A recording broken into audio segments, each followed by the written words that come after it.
There are very few things our tiny, imperfect brains can comprehend about God or the infinite. But one thing seems painfully obvious to me.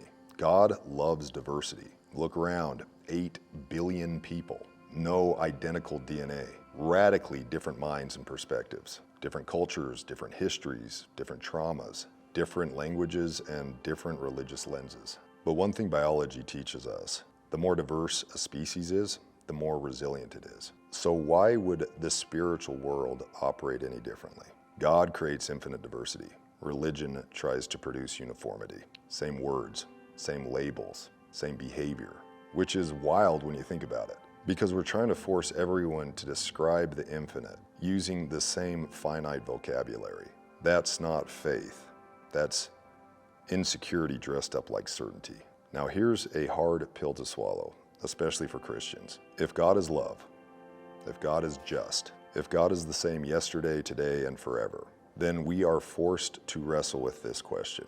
Why would an infinite God create billions of human beings across thousands of years and then make salvation dependent on one narrow cultural exposure? And even today, Christianity is the largest religion on earth. But let's be honest, which Jesus are we talking about? Catholic Jesus?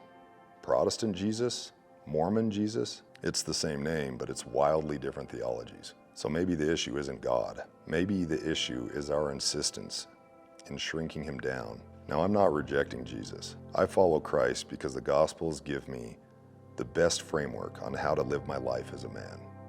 I've never read greater wisdom than what Jesus teaches himself in those 4 books. His example on how to suffer, how to forgive, how to lead, how to sacrifice. And I believe there is a redemptive force in what Christ represents. But here's what I also believe.